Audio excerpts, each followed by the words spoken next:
Well, good morning and welcome back to our live stream. My name is Zach, and next to me is Rick. And we just returned from Israel just a couple days ago, right? We did. It was a great trip. So, as many of you are kind of aware, we mentioned it on our last live stream, and we do apologize. We were really hoping to actually live stream from obviously Galilee and Jerusalem, but because we had such a busy schedule, obviously we didn't make it happen. No. So we do apologize for that. But if you weren't aware, we did just travel to Israel. It was actually on a solidarity trip. We had about 14 of us total, 11 of them being pastors, 3 of us being staff from Imagine Tours. So it was yourself, Caleb in our office, and then myself that went. Correct. So 13 men and 1 woman. yeah, so it was an interesting trip to say the least. We were able to see a lot of the sites almost as if it was a private tour, which was kind of a blessing and a curse. But for the people that don't know what a solidarity trip is, could you explain that to them? Sure.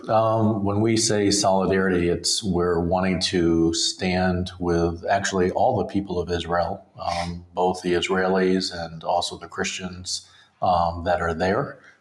It gives an opportunity to be able to show them that we genuinely care and we want to support them in any way that we can, whether we're there in person, whether we're bringing groups, whatever we can be doing. Of course, prayer is the most important thing that we can be doing, but from a solidarity, meeting with them, spending time with them, actually even visiting some of the places that have been in the news so that we could see firsthand in regards to the memorials and so forth, Hostage Square, things like that. Yeah, absolutely.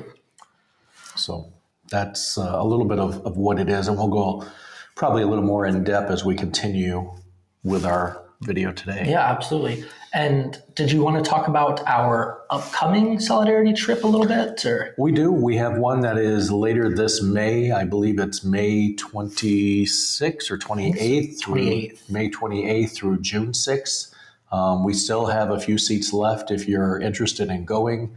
The land cost for the pastor is $695, which is incredible for a 9 or 10 day trip. And that's including the accommodations, all the sightseeing, breakfast and dinner daily, deluxe coaches. There's no gimmicks. Airfare is the additional plus trip insurance, but the $695 even includes gratuities for the guides and drivers. So it's a remarkable. We actually had some of the pastors on the trip who this was their first time traveling with Imagine, said we thought that the price was almost too good to be true. And yeah, a few of those comments actually. and they said it far exceeded not only their expectations, but they thought there would be some surprises that weren't going to be included. And actually, we threw in even more than they anticipated or expected, got additional sightseeing in.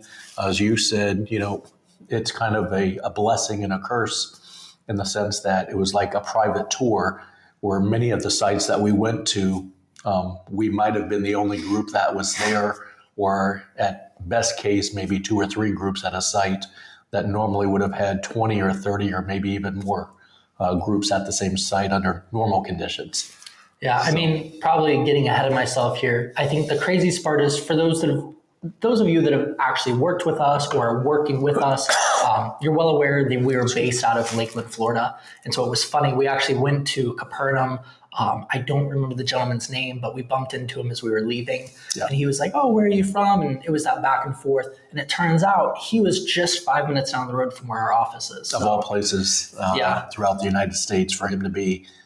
They were just a small group, individuals. Individuals. I think there were maybe 5 of them total, but it was great to see other people when you've gone and visited so many other sites and you haven't seen anyone. Correct. Or maybe you've only seen, 1 or 2 individuals. Yep. So we did see other groups there as well, which was very, very encouraging, but nowhere near the means of what it should be at this time. Yeah, absolutely. So do you want to carry on? Yeah. So regarding that solidarity trip, obviously, because it is right around the corner, we do know that it's a little bit more of a last minute push, but we really do need any registrations to be sent in by next Thursday, which is April 18th. Correct. We are willing to make a few exceptions as needed. However, if you are interested in doing that, please feel free to email us. That email would be sales@ittworld.com. So if you have any questions, or if you want a reg form, or if you want to see the brochure of some of the sites that we'll be visiting, email that address and we'll be more than happy to send that to you. And we will have additional trips later in the year as well that will be specified just for pastors and spouses, also to come and experience on a familiarization inspection trip just to see as well. So just to give you an idea, we will have multiple trips that we'll be doing, and we're excited about that. So as I'd kind of gotten ahead of myself, I mentioned that at Capernaum we saw those individuals. So kind of with that, it's crazy. You know, we're seeing in the news that, you know, people can't go to Israel, and, you know, people are saying that I don't feel safe or I don't want to go. But contrary to that, you know, we probably saw a dozen groups. A dozen groups. And so it was exciting. weird. It was very exciting. I mean, the Garden Tomb alone, we saw the groups from Venezuela, Indonesia. We saw, two other groups from North America, they'd said? 2 other groups from North America. There were a few groups that were from Europe as well. And I believe one from Latin America. Yeah. So it's crazy to see, because in one breath, you know, we're hearing from so many that, you know, no one obviously is going to visit a country that is, you know, at war according to the media, but, you know, that's not what we saw. I mean, well, and to add to that, our flights were sold out. Yeah. So we flew on, again, LL Airlines. We had a nonstop flight from Miami, and I know that they've got flights that are nonstop from Los Angeles and New York as well. And they recently just added Fort Lauderdale that should be starting up. And so, but the flights were full. There was not an empty seat to be found.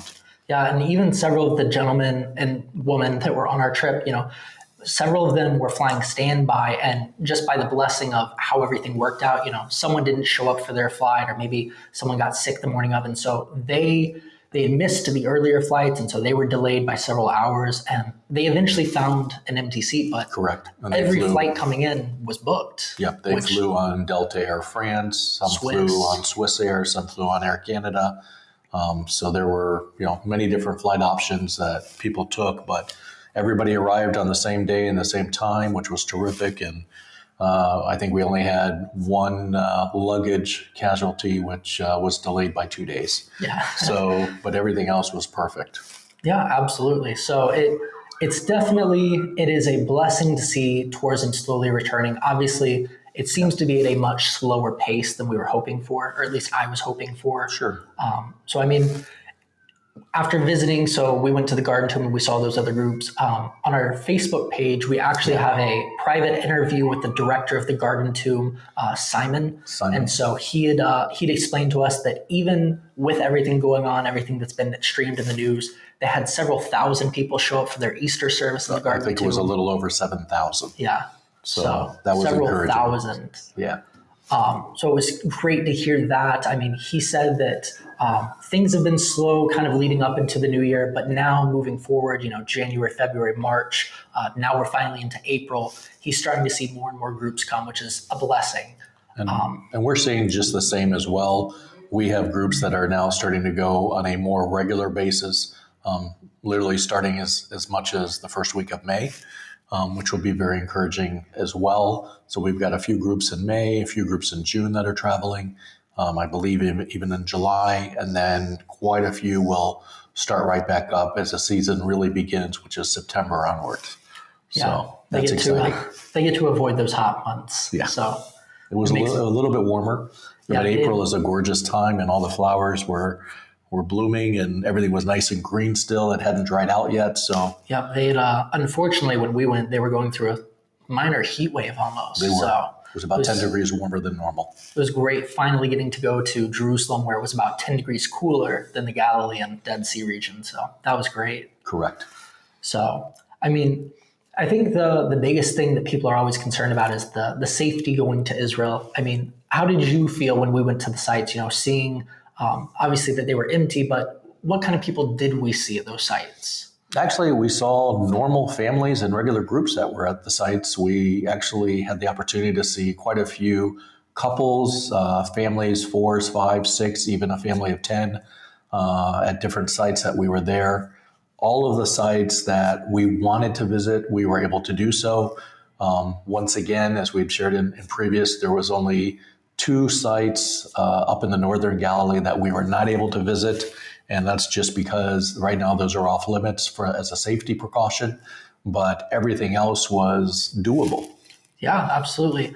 And to kind of tee off onto that a little bit, I mean, we're not sure when those sites will open up. They're saying that it could be, late June, early July. And the 2 that are currently being impacted are Tel Dan and Caesarea Philippi, both of which are, impactful sites. So we understand that groups do want to see those, but for groups that can't do those, we do have alternative options that we actually got to experience for the first time ourselves. So yeah, they were they were fascinating. Yeah, I absolutely. really enjoyed it. So you want to talk about them? Yeah, so our first site of interest was Chorazim. So from what we'd heard and what they had explained is Jesus had his ministry. Essentially, he visited many of the synagogues and churches. Well, not churches yet, but in the Galilee region. So obviously, Capernaum was a site. He goes to the Mount of Beatitudes, and then eventually he may have visited this site, which is Capernaum.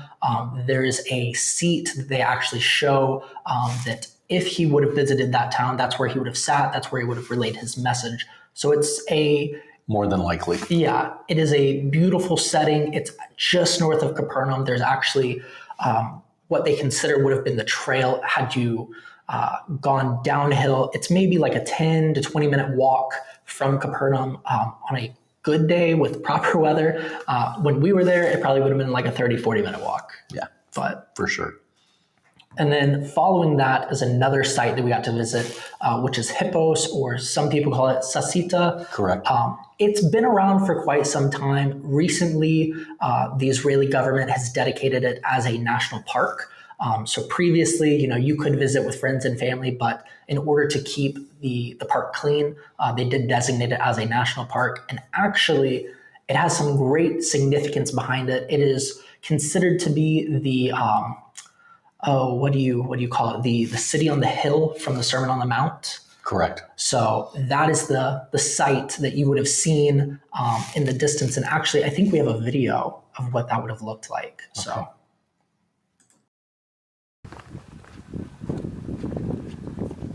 I just do whatever you do.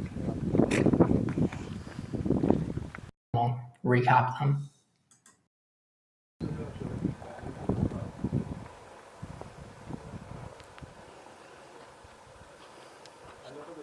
It's okay. They believe that the ashes and the bones of the martyrs are going to bring health and happiness and So as you can see, it is a Decapolis city. The guides kind of compare it to like Bet Shan. So it's one of those, if you aren't able to see one, it's great to see the other. But that would have been the place that would have been the hill in the distance that he spoke of from the Mount of Beatitudes. Additionally, while they haven't confirmed it yet, they think that they're going to confirm it soon. This is the city where the miracle of the swine would have taken place. So it's in the perfect geography of it. They believe that they found enough artifacts to prove that that was the site. However, they're just taking their time to make sure that, the information is accurate. Well, I think it has a natural setting too. It's got a cliff. It does. So it kind of fixes the depiction Exactly. of what they expected. So it's a great view. It's very similar to, Mount Arbel, where you can kind of overlook the Galilee. It was unfortunate for our group that it was kind of hazy towards the end of the day. Yes. So you could see part of the northern tip of the Galilee region, but it was definitely harder. Yes.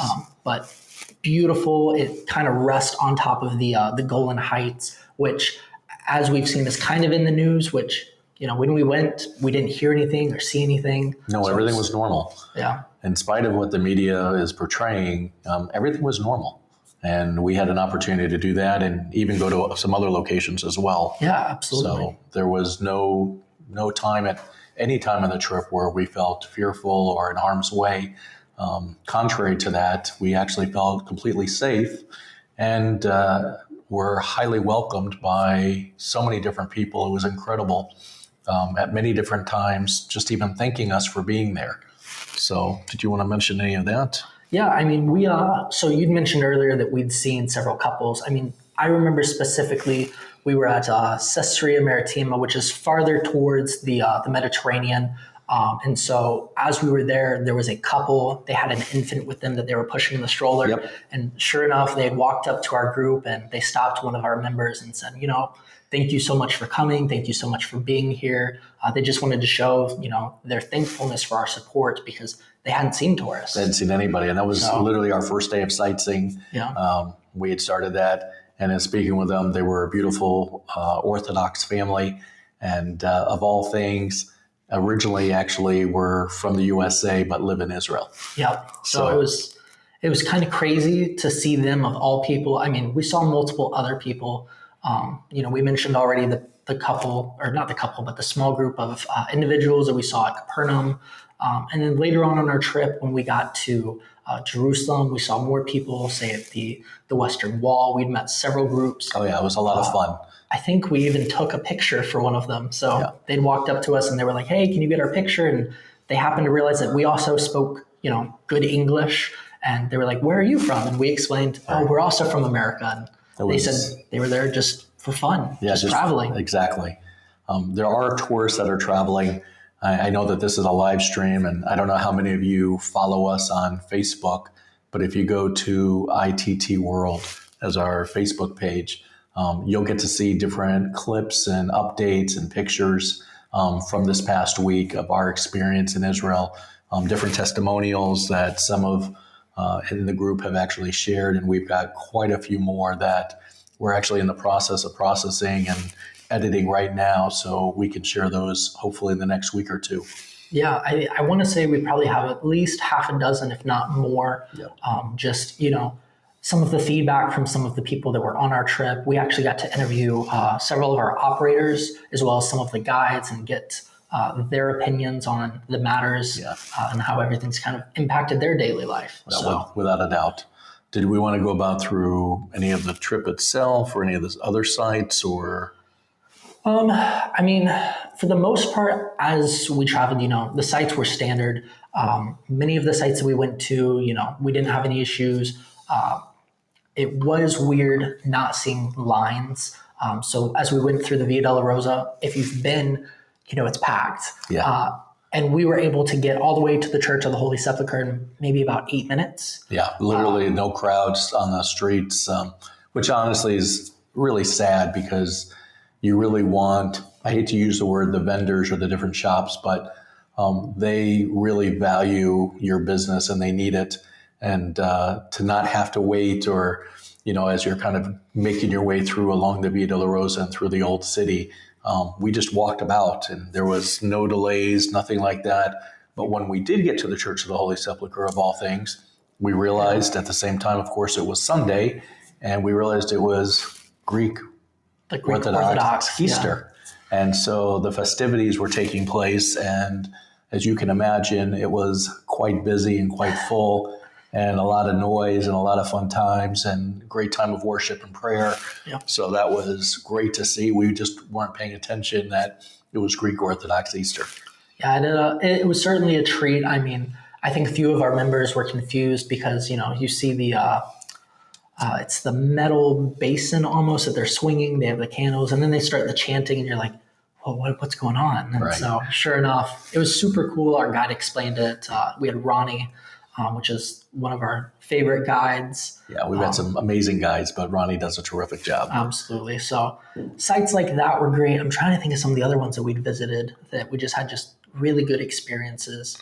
Well, throughout the entire trip, I mean, even as Zach mentioned at the Western Wall, we had a bunch of the younger girls. I believe they were just graduating from high school, and they were dancing and singing and doing. And the one token lady spouse that was in our trip, Sarah, was able to dance with them and join with them, and we got some great pictures and footage that we'll be sharing as well. And as we can only say, I mean, the Western Wall, the whole area was busy and full and vibrant. many of the places that we went about, we saw lots of different people. But the big thing that's missing is the groups, the things that we're used to. Even when we were at the Garden of Gethsemane, as an example, there were. Yeah.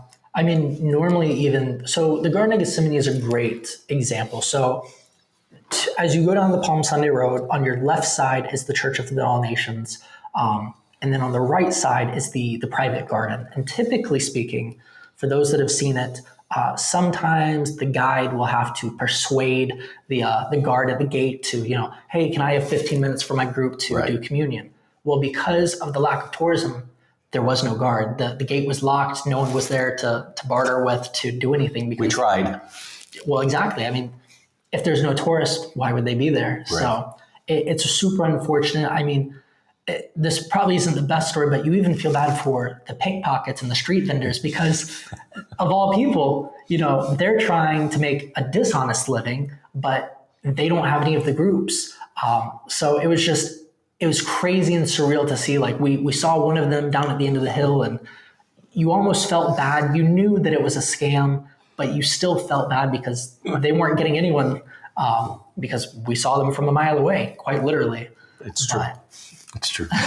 But the Church of All Nations, it was busier than I expected, but certainly not as busy as it normally would have been. So it's crazy to see. Excuse me. Bethlehem, I think, was the biggest turning point as far as groups. When we visited Bethlehem, it was almost just depressing because there were so few people. Correct. So Correct. And they really, particularly the Christian community, is so dependent upon tourism. And, it's one thing to be under the authority or the Israel government, which is subsidizing and giving monies to many of the people that either are evacuees or those that are out of work and so forth, or the reservists, of course, that are having to serve.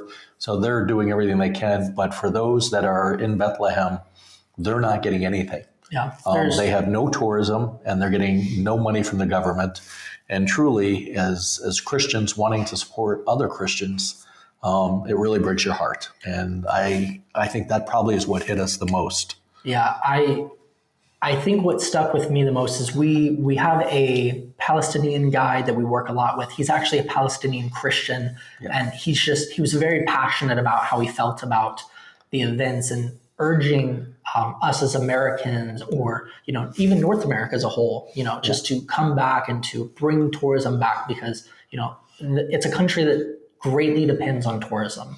And when we talk about the healing process from October 7th and the horrific events that took place, we hear over and over again, everywhere that we go, that tourism is really the driving behind everything. And that's part of the healing process.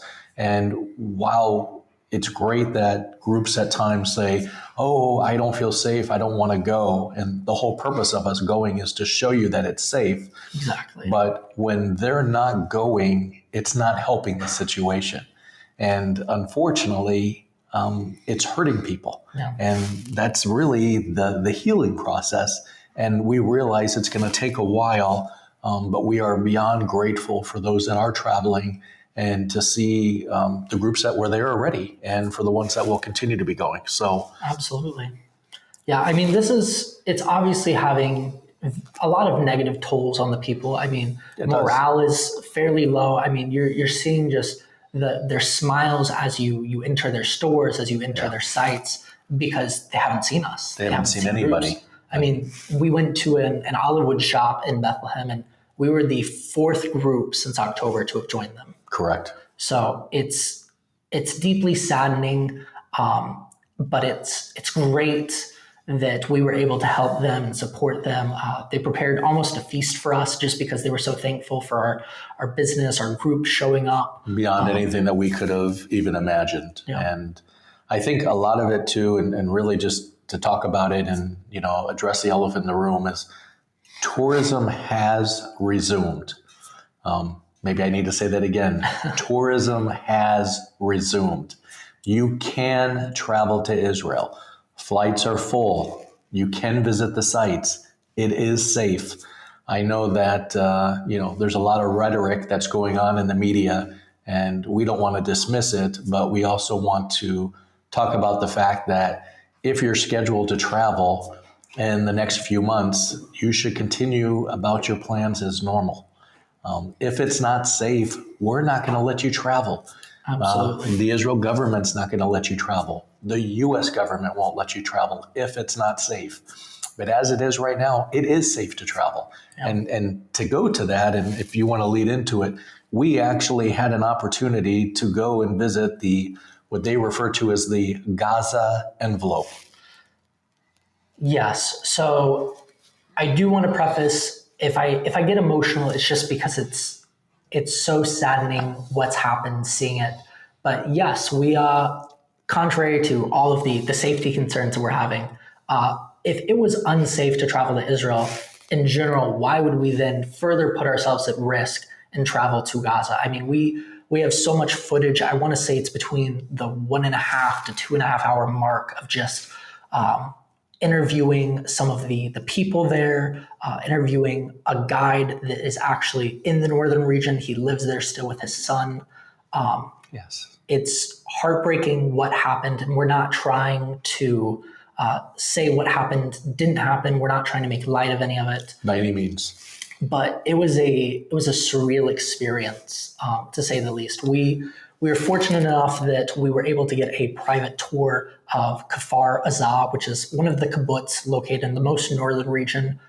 Perspective-wise, it's about 6 minutes via car from their kibbutz to the Gaza Strip. And so literally, we were 5 to 6 minutes away from Gaza. And a lot of people would say, you would put yourself in that situation. And it was completely safe. And we were not the only ones that were there. There were quite a few people that were visiting, wanting to pay their respects, showing solidarity. And the fact that we genuinely really care for them. We were surprised before we were able to even get to visit the kibbutz. We had a surprise to meet with some of the reservists that were there as well. We kind of started our journey in a weird way. We showed up to the kibbutz. There's almost like a viewing area to the left of their town. And so it kind of overlooks the Gaza Strip as a whole. It's like a high point, and you can really get like a good vantage of everything. Correct. And so you travel down this dirt road essentially, and as we're coming around this bend, you see the first of 4 tanks. And sure enough, as you said, it's the reservists. It's the people that are now guarding the town and protecting it. Correct. And they were just so fortunate to see, that tourists are coming, that tourists want to be there and support Israel. They want to support the people that have now lost their homes, that have had to evacuate. Right. So we were very fortunate to have a private tour. The woman who was actually the head of emergency services that lived in the town and unfortunately was there when the events of October 7th took place, when they had the gliders coming in and the cars running through the fence. She gave us a private tour of her town, of her village. And so she explained to us exactly what happened, the night leading up to the morning, explaining the different waves. And then she even showed us some of the homes that were impacted. It was rough. We did take video. We did ask if we were allowed to, and she was more than happy because she wanted us to share their message. Well, and from what we've heard from many of the Israelis there in Israel themselves, saying that a lot of the footage has not been shared. They've been able to see certain things on YouTube and so forth, but the media itself there in Israel has really not shared really the horrific acts that have taken place and what took place on October 7th and even the days afterwards. This was not just an event that just took place for a few hours. It actually took multiple days in order for the IDF to secure the areas to make sure that they were safe. And as Zach said, it actually came in waves and it was well calculated. So this is very real. We had an opportunity to, really meet the people in addition to some that live there. As Zach mentioned, the very kind lady who took the time to show us around she's not a professional tour guide. No. She's just somebody who's lived there for, I believe, if I understood, 40 years. Yeah. This is their home, and not something that you ever thought that you would be Showing people. showing people. Yeah. It's almost like, and this is a really crude example, it's almost like when you go to a new neighborhood and you have the representative from that first office, and they're walking you through and they're saying, oh, over here's the pool, over here is, this area where, your kids can go play. That's what she was doing with us. Is she wasn't trained for this. No. She was telling us, this is where one of my best friends lived. This is where my sister lived. This is where, the councilmen and women lived. So it was a personal experience for her. It was incredible and quite moving, and she was amazing. She did an amazing job. And one of the questions that we asked was, so when do you even foresee returning back to your home there at the kibbutz in the community? Yeah, and many of them. So it's crazy. So to talk numbers, she said that after speaking with the survivors of the events, only 20% have said that they wish to return. And they're expecting that sometime in the next 2 years that they'll be able to. So it's a long time that they have to go. They have to rebuild the homes. They still have to clear some other things out. It's a military facility at this point, Correct. They have tanks, they have, they have soldiers walking through the streets, making sure that those that did stay, which surprisingly is 10%. 10% of the people through and through everything have opted to stay because they still feel so safe living in that area. And that further goes to prove, safety in Israel. I mean, the fact that they allowed us to go into the city as American tourists. And we're 5 minutes from Gaza. Exactly. I mean, just to put this in perspective, the news doesn't show you, but we're literally 5 minutes from Gaza. And we felt safe the entire time. So when people are saying, is it safe to travel to Israel? We traveled all about, we did the typical Tel Aviv. We went to the Hosted Square. We did the tourist sites. We went to Nazareth. We had no problems. We went to the Galilee. We did the Dead Sea. We did Jerusalem. We did Bethlehem. You can visit Jericho. You can go to all of these places without any issues whatsoever. People ask, did you go into the old city? We went into the old city. We walked through the Muslim quarters. We walked through the Christian quarters. Literally, everything was open to us. Even going into Bethlehem, we were not even checked. We literally just drove through, and we went through the main point, which used to be the main checkpoint. And the only time that we were asked to show our passports is when we were leaving Bethlehem at the end of the day and re-entering Israel.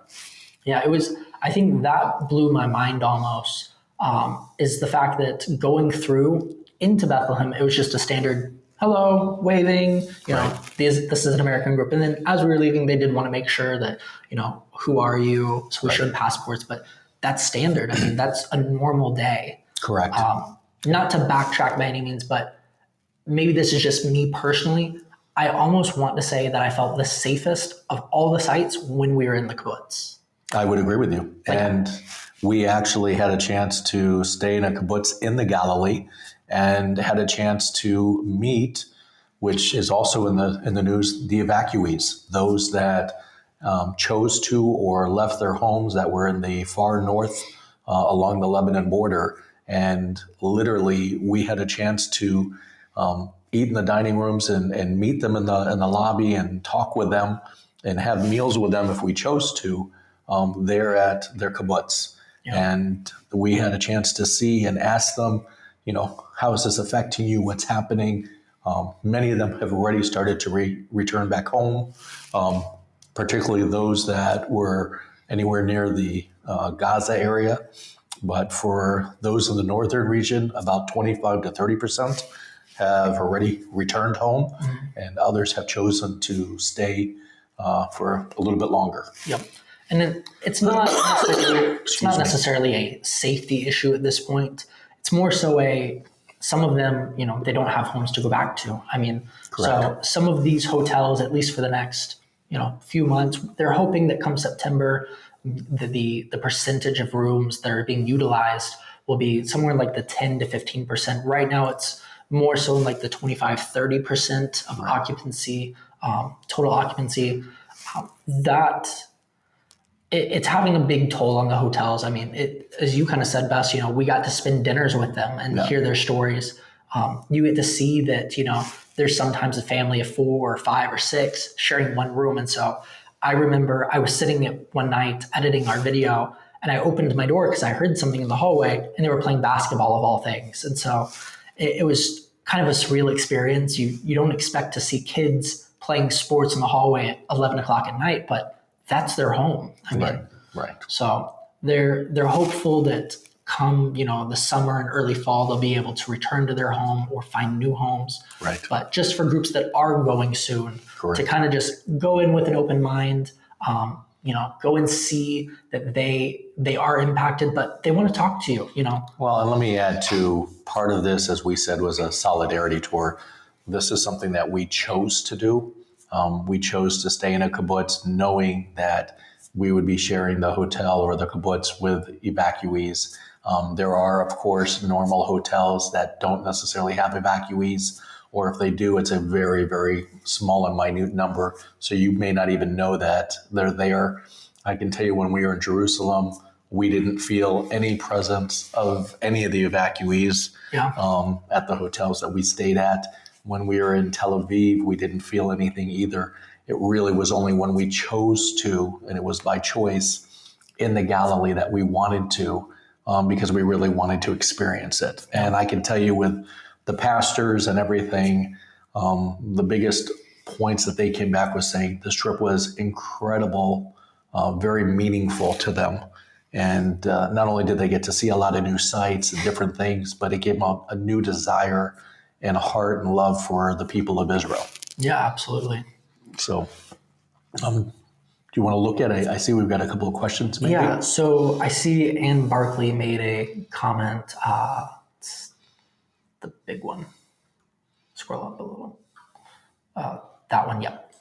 So to kind of read and summarize, Ann says, publicized U.S. military presence in northern Israel. In case Iran makes a bigger military incursion, we would hate to be in Israel if and when further military actions could occur. So You want to talk on it, or it's up to you? So, I mean, we hear a lot about, this is going to happen to Israel. This is going to happen next week. When we were in Israel, of all things, our first day, our partner office said, there's rumor that this coming Friday, there's an attack. Correct. And it was also the end of Ramadan, and they were expecting that things were going to become chaotic and be concerned, and everything was peaceful. Yep. There is a lot of rhetoric now that Iran is going to do something. I don't want to dismiss the fact that things can happen. They certainly can. But I do want to tell you that things can happen now. They can happen in a month. They can happen in 6 months. They can happen in 2 years.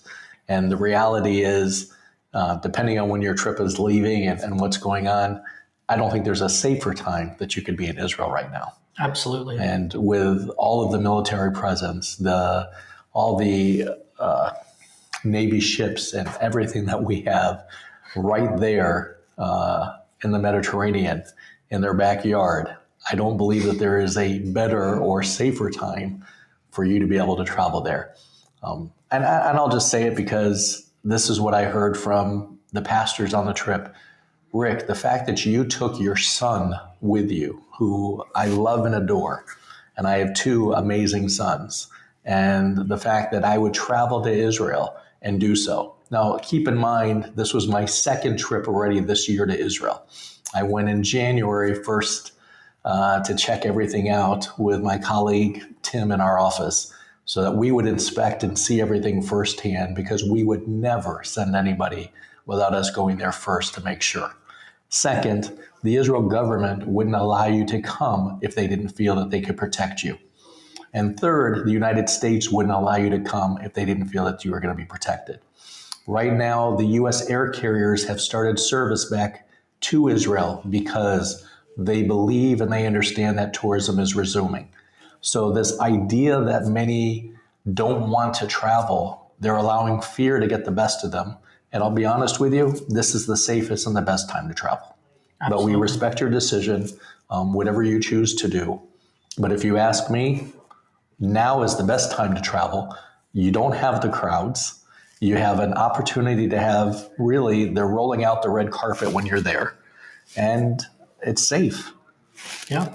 So, No, I believe you said it best. I mean, obviously, safety, safety, safety. I feel like Always. that's probably what we keep saying. And I'm sure people are thinking to themselves, they keep mentioning safety because it is safe. Like you said, the U.S. air carriers wouldn't even offer flights if it wasn't safe to travel. correct. I myself, one of the days I kind of veered from the group. Yes, you and did. I went with one of our guides who I consider a friend at this point, and he showed me, his local farms and his agriculture that he's been doing since October. And this is Northern Galilee, too. Yeah, this is in the Golan Heights of all places, which is one of the areas that we're seeing in the news is controversial. And I was asking him questions, not as an interview of any sort, just because I wanted to know. And I was like, how are you doing? How are your kids feeling? And he's like, my kids are back at school. My wife has gone back to work. I'm working in the fields. Of all things, he picks lychees, which is one of their biggest fruits. Yep. And so it was great to hear someone's perspective and see that, the news is telling us one thing, but the people are telling us something completely different. Correct.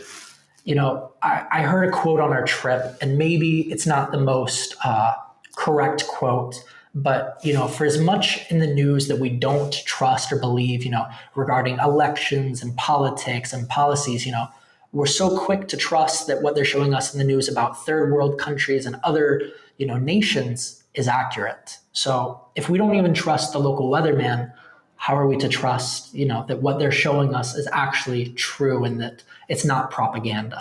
And instead, we're telling you firsthand What we've seen. which we've seen and we've been there, and we can share with you as well as different testimonials. Even when you go to our Facebook page, and I think we're adding them also. They're on YouTube, Yep, they'll be on YouTube. so you can see them, and we'll be adding them also to our website. So you'll have lots of different places to be able to view them at your own convenience. But safety is not the issue, and the biggest thing is that the children are back at school. That's the biggest indicator of all, that those that live there feel they're safe. And if the children aren't resuming back to school, then that's when we get concerned. Exactly. So Yeah. Life continues to go on. Even the evacuees that we saw in the hotels, they would come downstairs in the morning. We were leaving at 6:37ish. And so they're collecting their breakfast, their breads, their cheeses, and they're going to work. Yep, exactly. Like a normal life day. has to go on. And I heard it best from one of the families that, they have to continue to work almost as a reminder that life must continue. They can't just simply dwell on the moment or live, as we said earlier, live in fear. right. So not to rabbit trail too much, we do have a few more questions. Looks like Bonnie Parker said something. Says, great news. Thank you for sharing. And of course, the two of you are a great team. Well, thank you. I'm not Tim, unfortunately. This He's is my gone son, this Zach. weekend. So, and then we have Elaine. She made a comment about showing the support for the people of Israel. I mean, that's the whole point of these trips, these solidarity trips, is to show people that we support Israel. Right. I think there was a question there about the Nissan store. Yes. So Mark Shockey, I think it says Shockey. Is the Nissan Brothers Olivewood factory and shop open? Yes. Yes. So the Olivewood shop that we'd mentioned earlier in Bethlehem, that we were group number 4, that was the shop that we visited. Excuse me. Sorry. Talking too fast. And so we did go and see them. They kind of, like you said earlier, they rolled out the red carpet. They're seeing such few groups because there's so many that are still worried, and they themselves have nothing to fear. They're the ones living there, and Right. they're not living in fear. Correct. So they were extremely excited to see us. They were fortunate and thankful that we were willing to spend 20-30 minutes to walk around their shop. Even those that didn't buy anything, there's never any pressure to buy, but they were just they were glad that we were even able to come and just have conversations with them. Correct. You're Brandon Snipe. Yes.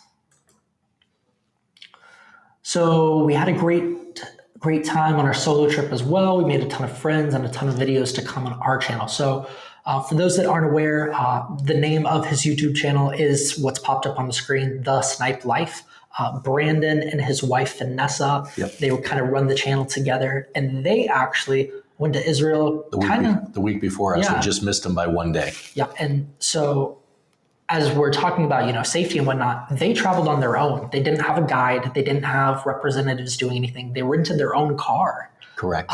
And they traveled to all the sites that we did. They have a bunch of footage on their channel. I'd even go as far as saying that their footage is more than likely better than the footage that we got. Correct. Brandon does do this for a living, whereas we're kind of, amateurs. Correct. And so if you do want to see anything footage-wise, theirs is probably a little more polished, and ours is the unpolished version. we have a lot of rough cuts. So if you do want to check any of that out, definitely be sure to visit their channel. Brandon and Vanessa are great people, and they lead a few tours with us every year. So if you do want to join them on one of their tours, be sure to let us know, and we'll help you get in contact with them. Correct. Who else? Do we have anything else? I think that's it. If you guys have questions, we'll be here for another few minutes. We're happy to, answer anything. We're happy to go through kind of our experience. As you'd mentioned earlier, we are going to be posting videos. I know that we were probably a little too ambitious saying that we were going to post daily. We didn't realize that, videos take a lot longer to edit. So we're a little behind. I myself am editing some of the videos along with Caleb on our team. And so we're taking our time to make sure everything is polished, not quite on the level of Brandon's videos, but close. So we're hoping that over the next few weeks, we'll have that produced. And then we're going to put together almost a short form documentary of our experience in Gaza specifically. So as we post more on Facebook, you'll be seeing some of those interviews, just people talking about how they feel about Israel and traveling. And I believe even 2 or 3 of the people, this was their first time visiting the Holy Land. Correct. So this was great to see it through their eyes, to get their perspective. They didn't have anything else to compare it to. This was their first time. But I know that the number one question for the last 30 years that I've been doing this has always been, is it safe to travel? And, what can we expect? And I can tell you, you can expect to be able to travel and see 99.9% of everything that's on your brochure and your itinerary without any difficulty. And even if things get moved around and you see something on day 3 that's supposed to be on day 4, in the end, you'll have an opportunity to see the majority of the sites. And we hope to surprise you and add a few extras. And that's really what we want to do. And we want you to have a great experience. We wouldn't encourage you to go if we didn't believe in it ourselves. I know that some of the questions that people have asked is, what if I want to be able to share some of these details with our group? And how can I do that? Probably the best thing is to share literally our Facebook page, our YouTube. Everything is ITT World. Is that correct? Yeah, ITT World or Imagine Tours. Imagine Tours. So. That's probably the best bet. We are trying to do updates to our website as well. I think we're a little bit behind, but we're trying to do so. We'll do a update that we'll write out in the next week too, as a follow-up just of what you can share with your groups so that you can see that it's safe, and continue to just keep following us as we add new testimonials and updates. Absolutely. We did get one more question from John Sharp. John says, would it be safe for a family with homeschool kids to travel there together? Unequivocally, yes. Without a doubt. I mean, homeschool kids, I think you will absolutely love it. They'll have an opportunity to experience it firsthand. And you really, as we heard over and over and over again, and sometimes I almost feel like we're beating a dead horse. You're literally seeing the scriptures go from black and white to living color 3D. You can smell it, you can taste it, you can feel it. You have an opportunity to learn the topography and understand how the scriptures connect, and really just an opportunity to learn and see things, even those that have seen and been taught, and even doctorates and so forth. The first time they come to Israel, they say, I finally see it all come together. And some even call it the fifth gospel, traveling to Israel. So we invite you to, travel with us. And even if you don't travel with Imagine and you travel with another company, go, travel, experience it. Right now, Israel really needs your support. Don't wait for tomorrow. Do it today. And the best way to show your support for Israel is simply to visit. Traveling on these tours, we're not asking anyone to go to the shops and spend extra money. We're not. By going on these tours, you're directly supporting families, the families of the guides, the families of the tour operators, the drivers. We even had dinner with our driver one evening, and he was so thankful that we came and we brought a group that he invited us to a home cooked meal. It was amazing. So truly amazing. So Sayer, if you're watching, thank you, and to your family. What an amazing time we had with you. And for everybody that hosted us and all the different people that we interacted with, we just want to say thank you. It's been an opportunity for us to do it. We love what we do, and I hope you can see just how compassionate Zach is, myself, Tim, who's normally also here. He's at a men's retreat this weekend, so we wish them a wonderful weekend. But if you have any questions or any concerns, please reach out to us. We'd love to answer your questions, and you can reach us at sales@ittworld.com. You're welcome to give us a call at any time. Absolutely. And check out our Facebook page and also our YouTube channel. Yeah. And if anyone does want to speak with us, obviously, you went, I went. If you do want to call, you're welcome to ask for us. We're happy to talk to you. You can ask for Caleb as well in our office. He's gone at the men's retreat this weekend as well, but he'll be happy to next week to answer any questions that you have. We want to make sure that we give you all of the information that you need to make the right decision for you. But I would just say, last but not least, don't allow fear to drive your decisions. And, I heard at a church service one time, we either have faith or we have fear. And, don't allow circumstances that are outside of our control to create your decisions. Nobody can guarantee your safety driving to the airport. There is always something that's involved no matter what you do. But we do everything we can to ensure your safety. And that's our number one goal. Exactly. And circling back to that and the Gaza thing that we had mentioned earlier, having actually experienced that and gone to it, you mentioned driving and seeing things. Gaza's 2 hours away from Jerusalem. I did not know this, and many of the people on our bus did not know this. And so it's 2 hours. Yeah. A lot can happen in 2 hours. About an a lot hour and can be 45 minutes. prevented in 2 hours. Yeah. But still, that's miles away. So as people are sitting here going, there's things going on in Israel. No, there are things going on in the most southern region of Gaza, which is an additional 25 to 30 minutes from where we were. Easily. So, we even went as far as going to the Reem Music Festival, which is unfortunately, it's the fairground or festival, the party that was going on. And that's when you read that, the gliders came in, the rockets were launched. And even that is still another, 15 to 20 minutes from where the most current action is happening.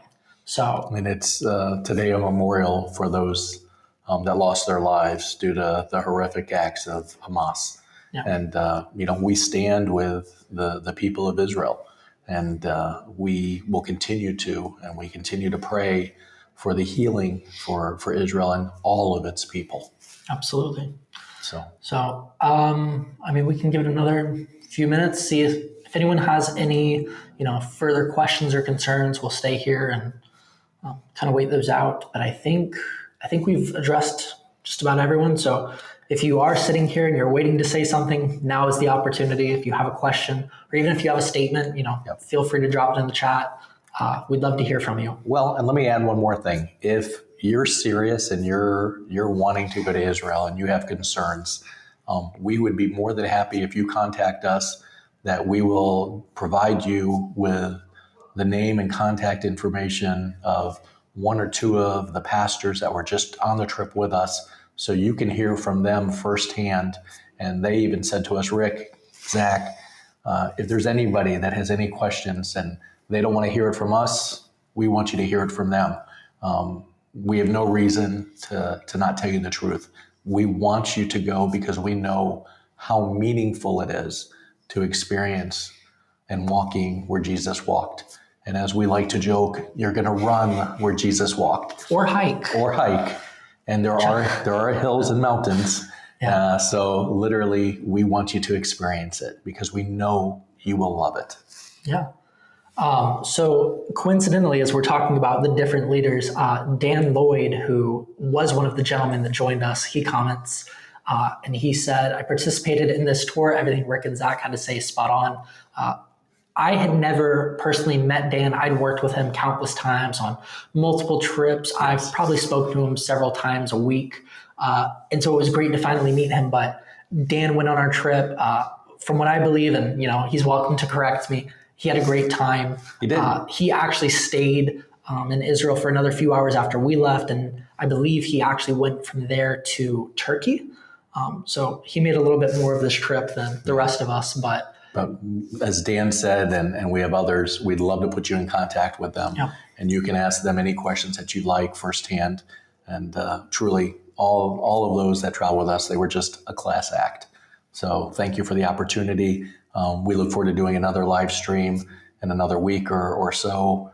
We want to make sure that they're valuable and informative for you, and that we're answering your questions and anything that we can do to make you feel more comfortable. we do have one more, I think. Okay. Elaine sent us another thing. Any additional sites? So in addition to Hippos and Korzim, do you want to talk a little bit about the Dead Sea Park that we went to?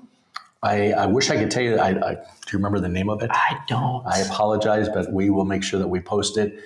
It's really where you actually have an opportunity to see where prophecy is being fulfilled based on the premise that the sweet water, the fresh water, the springs are opening up, and literally where it says where through the Dead Sea, where nothing can live in the Dead Sea in itself, all of a sudden you're seeing new life. Yeah, everything's flourishing and actual fish and so forth, and it's just incredible. So that's another site that you can do. There's so many sites that we can add and do. We had many pastors who had been with us on previous trips, and we still showed them new sites that they'd never been to. Yep. So it's not a matter of being able to show you more sites. It really comes down to a time factor. Yeah, absolutely. And I think a lot of people think, well, it's a cost factor.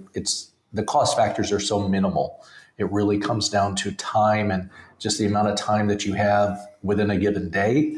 And then there's entrance times of when sites are open and closed, and some of them are becoming national parks now. Yep. So they may close at 4:00 and they may not allow you to go in after 3:30.